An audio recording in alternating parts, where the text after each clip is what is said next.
actually more like cottage pie because we're using beef mince, not lamb mince. So I'm going to prepare my potatoes. I've got about 500 grams of potatoes. The portion size for the one that I'm making today is going to be 2 to 3 people. So I've got about 500 grams of potato and about 400 grams of mince. If you chop your potato quite small, it will cook a lot faster, but just make sure all the sizes are the same, otherwise some will cook faster than others. So pop the potatoes in a pan, just cover with cold water. You can add salt if you like, bring to the boil, put the lid on and reduce the heat and cook until they are soft when you poke a knife inside them. That should take about 10 to 15. Oven on 180 degrees, gas mark 4. And I'm going to prepare my onion, which I'm going to chop finely.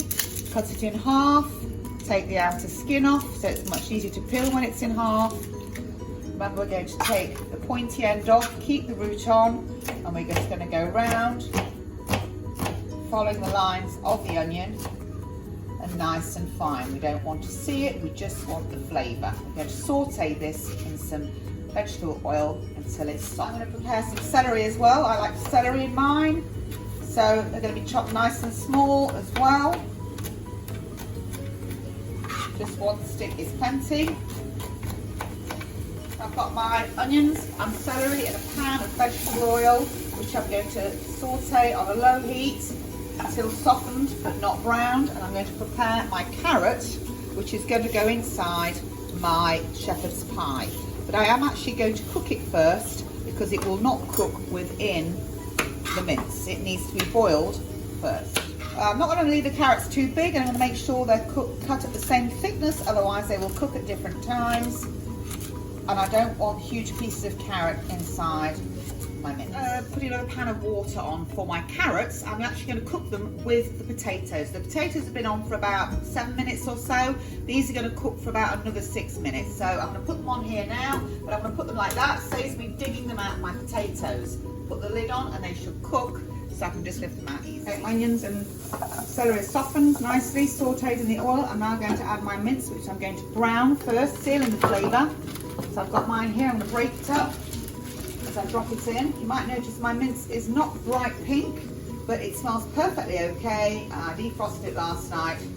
So check, don't just assume it's gone off because it's not bright red or pink. So all my meat is browned. I'm now going to add an OXO cube, which I tend to crush with the heel of my hand, so it's easier just to sprinkle it into there, like so. I'm going to add a good dash of Worcester sauce. The top of mine's missing, so I'm just going to gently pour a little bit in. And I'm going to add a good squeeze of brown sauce. Give it a good mix. And then to this, I'm also going to add some water from my potatoes to create the gravy. So I'm going to remove my carrots, which are now ready, and so are my potatoes. Put those aside. And I'm going to take out 2 ladles of water, and they're going to go straight into there to make my gravy. Like so.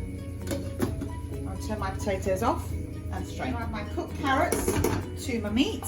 Give it a stir. It's quite liquid because that's going to become gravy. I'm going to add 2 dessert spoons of gravy granules to thicken it up. Just simmer that until it thickens. Potatoes should be soft enough just to put the knife through like so.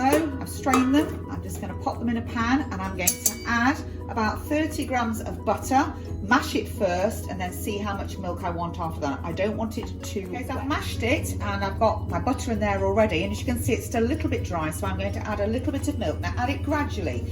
If you want to decide whether to add more milk or not, if you're just adding milk to have it as a low fat version, you don't have to add butter at all, then I suggest you mash your potatoes first and then see how dry it is before you start adding milk slowly. I'd say a tablespoon at a time.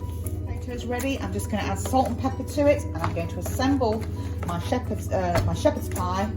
I'm going to add my peas to my meat sauce now, but they don't need to be cooked. They can go in frozen, and the heat of the sauce will make sure that they are cooked. As you can see, I can easily serve 4. I just used a much smaller container because I'm going to freeze this. I'm going to put my mashed potato carefully around my meat. I'm not going to throw it all on at once because it's quite heavy and it possibly will sink, so I'm going to place it around the meat, and then I'm going to spread it carefully so it all joins up in the middle. So I'm going to put that on like so.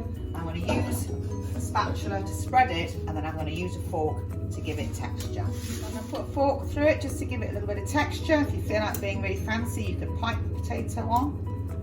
Just going to do that, and then I'm going to put some grated cheese on it. I put it on a baking tray, so if it heats and any of the meat juices come out, they don't go and dirty the oven. And I'm going to put it in the oven on 180, that's gas mark 4, in the middle of the oven for about 25 to 30 minutes.